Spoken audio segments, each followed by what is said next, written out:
दिसंबर का महीना खत्म हो रहा था। आगरा के नए गांव में एक ठंडी शाम हर दिन की तरह सामान्य थी। मोहल्ले में बच्चे खेल रहे थे, घरों में दियों की हल्की रोशनी झलक रही थी।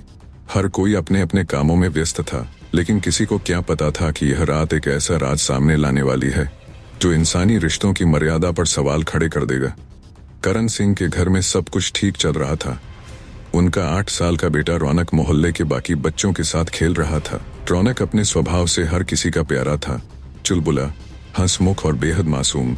लेकिन उस शाम कुछ ऐसा हुआ जिसने करण के परिवार की खुशियों को छीन लिया। शाम का समय था। रौनक हमेशा की तरह अपने दोस्तों के साथ गली में खेल रहा था, लेकिन जब रात हुई और सभी बच्चे अपने अपने घर लौट गए तो रौनक कहीं नजर नहीं आया। करण और उनका परिवार परेशान हो गए। शायद दोस्तों के घर गया होगा, करण ने सोचा। लेकिन जब दोस्तों के घरों, मोहल्ले की गलियों और पार्कों में भी रौनक नहीं मिला तो चिंता बढ़ गई। आधी रात तक पूरा परिवार मोहल्ले में रौनक को खोजता रहा। पड़ोसी भी उनकी मदद करने लगे, लेकिन रौनक का कहीं पता नहीं चला। आखिरकार अगले दिन करण ने पुलिस थाने जाकर गुमशुदगी की रिपोर्ट दर्ज कराई। पुलिस ने रौनक की तलाश शुरू कर दी। अगले 3 दिनों तक मोहल्ले में तनाव का माहौल रहा। हर कोई बच्चे की सलामती के लिए प्रार्थना कर रहा था। लेकिन इस बीच करण की पत्नी यशोदा की हालत सबसे ज्यादा खराब थी। वह हर किसी के सामने रोती बिलखती रही। उसकी आंखों में बेटे को खोने का डर साफ दिख रहा था। करण का भाई भानु भी परिवार के साथ लगा हुआ था। वह हर जगह रौनक को खोजने में मदद कर रहा था, लेकिन किसी को नहीं पता था कि इस गुमशुदगी के पीछे का राज यहीं छिपा हुआ है। 2 दिसंबर की सुबह, जब पूरा मोहल्ला रौनक की गुमशुदगी को लेकर चिंता में डूबा हुआ था, तभी एक चौंकाने वाली खबर ने सबको हिला दिया। करण के घर के पीछे एक बोरा पड़ा मिला। मोहल्ले के कुछ लोग उसे देखने पहुंचे। बोरे को खोलने पर सबके होश उड़ गए। अंदर रौनक की खून से लथपथ लाश थी। मासूम बच्चे की देह पर चोटों के निशान थे। सिर पर लगी गंभीर चोट से खून बहकर सूख चुका था। किसी ने तुरंत पुलिस को बुलाया। पुलिस ने मौके पर पहुंचकर जांच शुरू की। फॉरेंसिक टीम ने करण के घर और उसके आसपास छानबीन की। तभी पुलिस को भानु के घर की छत और सीढ़ियों पर खून के धब्बे मिले। ये निशान पुलिस के शक को भानु की ओर मोड़ने के लिए काफी थे। पुलिस ने भानु को पूछताछ के लिए बुलाया। शुरुआत में वह खुद को निर्दोष साबित करने की कोशिश करता रहा, लेकिन जैसे ही पुलिस ने सख्ती दिखाई, भानु टूट गया।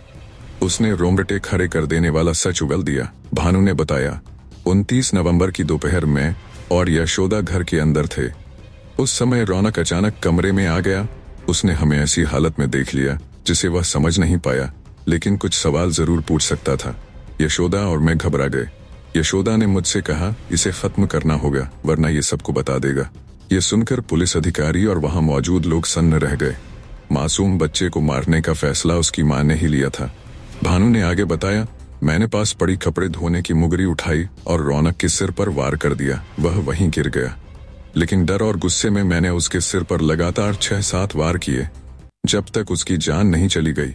रौनक की हत्या के बाद भानु और यशोदा ने उसकी लाश को छत पर ले जाकर भूसे और लकड़ी के नीचे छिपा दिया। 3 दिनों तक लाश वहीं रही। इस बीच दोनों ने मासूम बनते हुए बच्चे को ढूंढने का नाटक किया। लेकिन 1 दिसंबर की रात, जब करण ने पुलिस कमिश्नर से मिलने और डॉग स्क्वाड बुलाने की बात कही, तो दोनों के होश उड़ गए। रात भर वे सोचते रहे कि लाश को कैसे ठिकाने लगाया जाए। 2 दिसंबर की सुबह, जब सभी सो रहे थे, यशोदा छत पर गई। भानु ने नीचे खड़े होकर लाश को संभाला। फिर दोनों ने मिलकर उसे गली में फेंक दिया, ताकि यह पूरी तरह से एक हत्या का मामला लगे। जब पुलिस ने यशोदा और भानु को गिरफ्तार किया, तो उनकी सच्चाई ने पूरे मोहल्ले को झकझोर दिया। किसी को यकीन नहीं हो रहा था कि एक माँ अपने बेटे की जान ले सकती है। मोहल्ले के लोग सदमे में थे।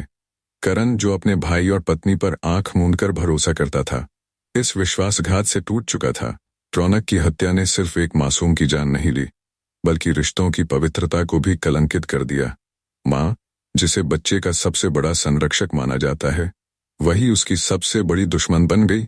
चाचा, जो भाई का सहारा होता है, उसने अपने ही परिवार को बर्बाद कर दिया। यह कहानी हमें यह सिखाती है कि हमें अपने रिश्तों और उनके बदलते रंग रूप पर ध्यान देना चाहिए।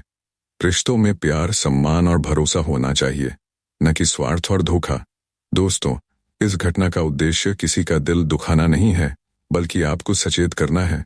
जीवन के हर रिश्ते की गहराई को समझें और अपने आसपास के लोगों के व्यवहार पर नजर रखें।